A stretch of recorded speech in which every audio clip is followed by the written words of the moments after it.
नमस्कार, मैं डॉक्टर राकेश पाठक। दोस्तों, इस वक्त पूरी दुनिया के लिए बहुत बड़ी खबर ईरान से आ रही है। अमेरिका ने ईरान पर फिर हमला बोल दिया है। जिस वक्त दुनिया के लाखों लोग ईरान के supreme leader Ayatollah Ali Khamenei को अंतिम विदाई देने के लिए जुटे हुए हैं, लाखों लोग सड़कों पर अली खामेनेई के जनाजे में शामिल हैं। जिस वक्त उनका जनाजा ईरान से होते हुए इराक पहुंचा हुआ है और जब चंद घंटों बाद 9 जुलाई को उन्हें ईरान के अपने शहर मशहद में सुपुर्द खाक किया जाएगा, ऐन उस मौके पर ईरान पर अमेरिका ने फिर हमला कर दिया है। दोस्तों, सबसे पहले आपको ईरान के बंदर अब्बास पर अमेरिका के हमले की कुछ तस्वीरें, कुछ वीडियो दिखाते हैं। उसके बाद आपको बताएंगे कि इस ताजा हमले से दुनिया के माथे पर एक बार फिर चिंता की लकीरें उभर आई।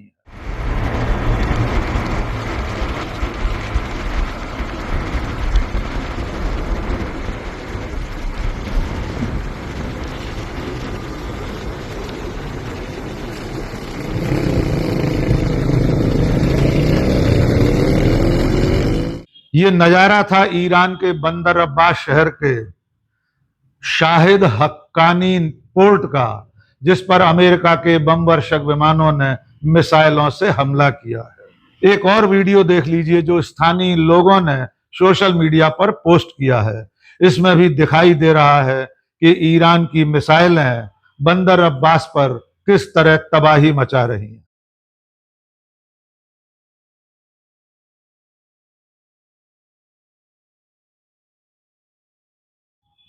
दक्षिणी ईरान पर अमेरिका के इस ताजा हमले में कितनी बड़ी संख्या में अमेरिकी वायुसेना के विमान उस इलाके पर मंडरा रहे हैं, इसका सबूत फ्लाइट राडार 24 के डाटा से मालूम होता है।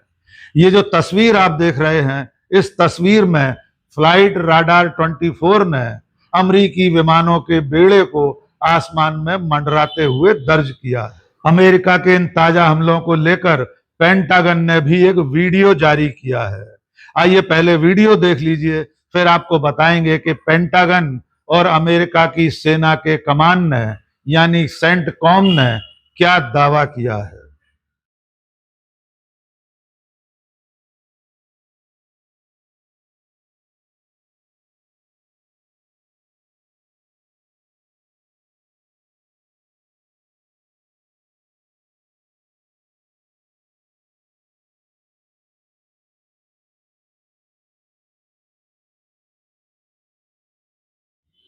पेंटागन ने इस वीडियो के साथ दावा किया है कि अमेरिका की वायुसेना ने दक्षिणी ईरान के 80 ठिकानों पर मिसाइलें बरसाई हैं और उनके टारगेट पर ईरान का एयर डिफेंस सिस्टम है, command control network, coastal radar sites, anti ship missiles और आईआरजीसी की तमाम बोट्स को अमेरिका की वायुसेना ने निशाने पर ले लिया है।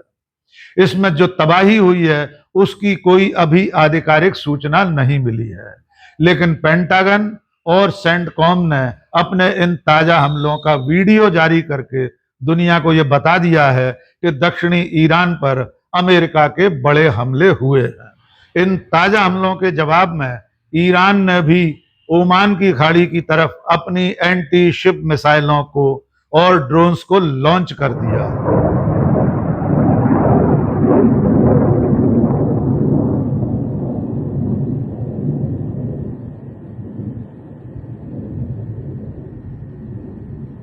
इसके अलावा ईरान ने हॉर्मुज जल डमरू मध्य में 3 तेल टैंकरों पर भी हमला किया है। इनमें से 2 की शिनाख्त हो गई है। एक है कतर का एलएनजी टैंकर और दूसरा है सऊदी अरब का क्रूड ऑयल का जहाज। इनमें से 2 पर कुछ नुकसान हुआ है, तीसरे जहाज की पुष्टि नहीं हुई है। और इनमें से जो कतर का एलएनजी टैंकर है उस पर 4 भारतीय नाविक भी क्रू मेंबर के रूप में मौजूद हैं। और जैसा कि हमने आपसे शुरू में कहा कि अमेरिका के ये ताजा हमले ऐसे वक्त में शुरू हुए हैं जबकि ईरान के लोग अपने सुप्रीम लीडर शहीद अयातुल्ला अली खामेनेई को अंतिम विदाई देने सड़कों पर उतरे हुए हैं। 4 जुलाई को खामेनेई की अंतिम संस्कार की रस्में शुरू हुई हैं। तेहरान से शुरू होकर उनके जनाजे वाला काफिला इस वक्त इराक पहुंचा हुआ है।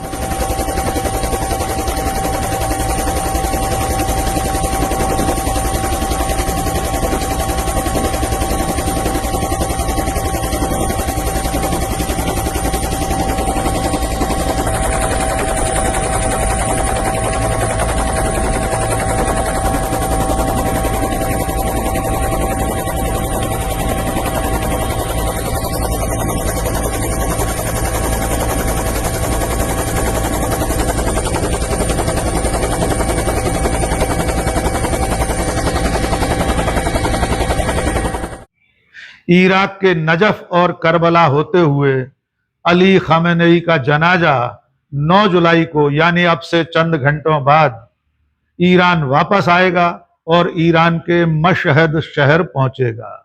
आप जानते हैं कि मशहद अली खामेनेई की जन्मभूमि है। वे पैदा होने के बाद लंबे समय तक मशहद में ही रहे थे, इसलिए उन्हें 9 जुलाई को मशहद में ही सुपुर्दे खाक किया जाएगा।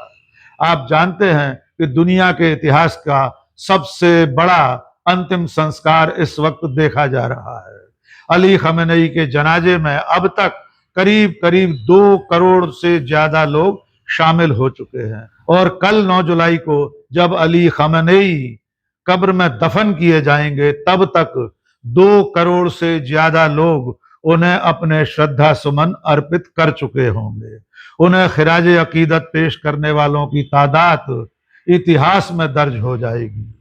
मानव इतिहास में आज से पहले किसी भी व्यक्ति के अंतिम संस्कार में, किसी के जनाजे में इतने लोग शरीक नहीं हुए जितने अली खामेनेई के जनाजे में शरीक हो रहे हैं।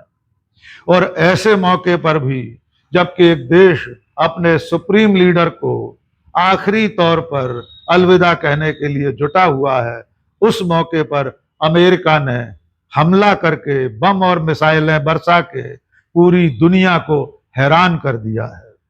देखना होगा ये लड़ाई आने वाले दिनों में किस करवट बैठती है, लेकिन इतना तय हो गया है कि अमेरिका के इन ताजा हमलों से 17 जून को हुआ MOU खटाई में पड़ गया है। आप जानते हैं लंबी कवायद के बाद अमेरिका और ईरान के बीच में 17 जून को एक मेमोरेंडम ऑफ अंडरस्टैंडिंग पर दस्तखत हुए थे। शांति के रास्ते पर बढ़ने वाले इन दोनों देशों ने एक करार किया था जिसमें इस लड़ाई को रोकने का वादा किया गया था। इसकी मध्यस्थता पाकिस्तान ने की थी और इस MOU पर अमेरिका की तरफ से राष्ट्रपति डोनाल्ड ट्रंप, ईरान की तरफ से मसूद पेजेश्कियन और मध्यस्थ पाकिस्तान की तरफ से शहबाज शरीफ ने दस्तखत किए थे। इसमें पहली शर्त यह थी कि दोनों देश एक दूसरे पर हमला नहीं करेंगे।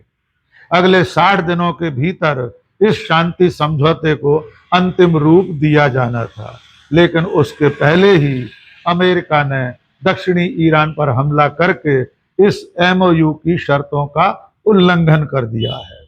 जाहिर है ईरान भी इसका मुंह तोड़ जवाब दे रहा है, लेकिन अगर ये लड़ाई एक बार फिर छिड़ी तो सारी दुनिया के लिए बड़ी आफत का सबब बनेगी।